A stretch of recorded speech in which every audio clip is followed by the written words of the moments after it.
இப்போ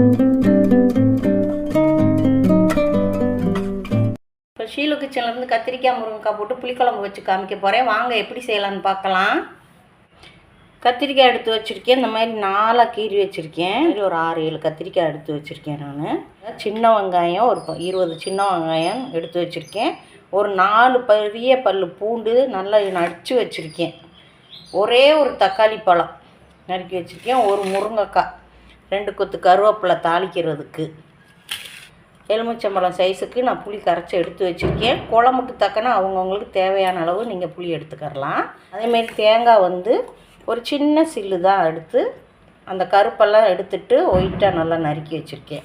வலுவலுன்னு அரைச்சி குழம்புக்கு சேர்த்துக்கிறணும். குழம்பு மிளகா பொடி இந்த கரண்டிக்கு நான் ஒரு 3/4 கரண்டி எடுத்திருக்கேன். ஒரு அரை கரண்டி மஞ்சள் பொடி சேர்த்துருக்கேன். நம்ம இப்போ குழம்பு தாளிக்கிறத பார்த்துடலாம். கடாயை வச்சுட்டு நான் ஒரு புளிக்கரண்டி நல்லெண்ணெய் ஊற்றிருக்கேன். புளிக்குழம்புக்கு நல்லெண்ணெய் தான் ரொம்ப டேஸ்ட்டாக இருக்கும். ஒரு ஸ்பூன் கடுகு போடுறேன், பொரியட்டும். கடுகு பொரியுது. 1/4 ஸ்பூன் வெந்தயம் சேர்த்துருக்கேன். 2 சேர்த்து நல்லா பொரியட்டும்.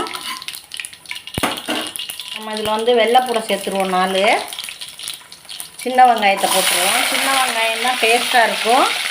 கருவேப்பிலையும் சேர்த்து ஒரு வதக்கிடுவோம். வெங்காயம் நல்லா வாசம் வர முடிய வதங்கினா தான் குழம்பு நல்லாயிருக்கும். இந்த அளவுக்கு வதங்கினா போதும். வெங்காயம் எங்கே பாருங்கள் நல்லா வதங்கிருச்சு. இதில் கொஞ்சமாக ஒரு 1/4 ஸ்பூன் பெருங்காய பொடி சேர்க்குறேன். குழம்பு ரொம்ப டேஸ்ட்டாக இருக்கும். ஒரு தக்காளி பழம் நறுக்கினதை சேர்த்து நம்ம வதக்கிடுவோம். நம்ம கல் உப்பு போட்டுட்டு தக்காளி வதங்கட்டும் நல்லா. இதோட நம்ம கத்திரிக்காயும் போட்டு வதக்கிடலாம்.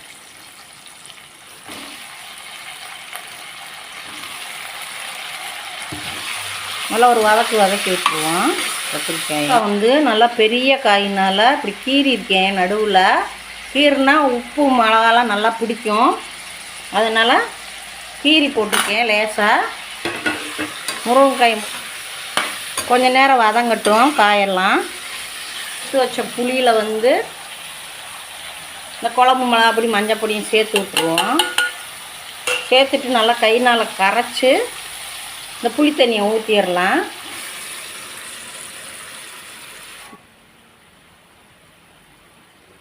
தேவையான அளவு தண்ணி சேர்த்துருவோம். சேர்த்துட்டு உப்பு போட்டுடலாம். தக்காளி வதங்க தான் அப்போ தான் கல் உப்பு போட்டேன். இப்போ குழம்புக்கு தேவையான அளவு கல் உப்பு சேர்க்குறேன். உங்கள் டேஸ்ட்டுக்கு தகுந்து நீங்கள் சேர்த்துக்கோங்க. இது நல்லா வேகட்டும். பச்சை வாடை போட்டு மிளகா பொடியெல்லாம் நான் அதுக்குள்ளே தேங்காயை அரைச்சிட்டு வந்துடுறேன். வெறும் தேங்காய் மட்டும்தான் அரைச்சி ஊற்றணும். கொஞ்சமாக தான் ஊற்றணும், ரொம்ப ஊற்றக்கூடாது.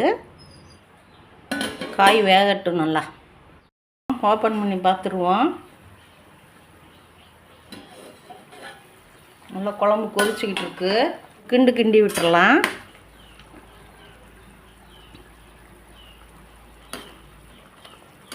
காய் வேகட்டும். இன்னும் கொஞ்சம் வேகணும். காய் கத்திரிக்காயெல்லாம் ஒரு 2 நிமிஷம் கொதிக்கட்டும். குழம்பு நல்லா கொதிக்குது. நம்ம அரைச்சி வச்ச தேங்காயை சேர்த்துருவோம். அதில் ஒழுங்கு நல்லா கண்மை மாரி அரைச்சி ஊற்றணும். கொஞ்சம் மிக்ஸி ஜார் கழுவி கொஞ்சம் 1/4 டம்ளர் தண்ணி கலந்து ஊற்றிக்கிடுவோம். பாருங்க, அவ்வளோதான். ஒரு கிண்டி விட்டுறலாம். அதில் உப்பெல்லாம் கரெக்டாக இருக்குது. செக் பண்ணிட்டேன். இப்போ நல்லா கொதிக்கட்டும். கொதித்து எண்ணெய் பிரிஞ்சு வரட்டும் குழம்பு.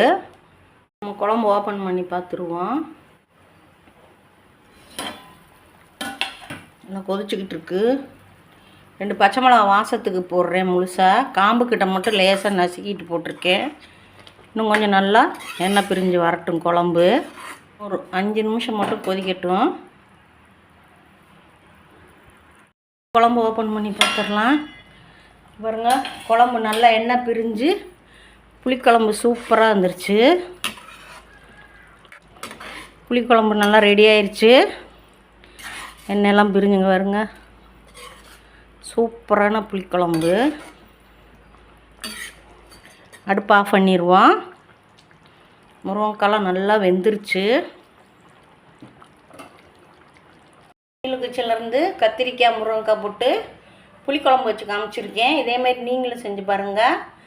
ஷீலு கிச்சனுக்கு லைக் பண்ணுங்கள், ஷேர் பண்ணுங்கள், சப்போர்ட் பண்ணுங்கள். நன்றி.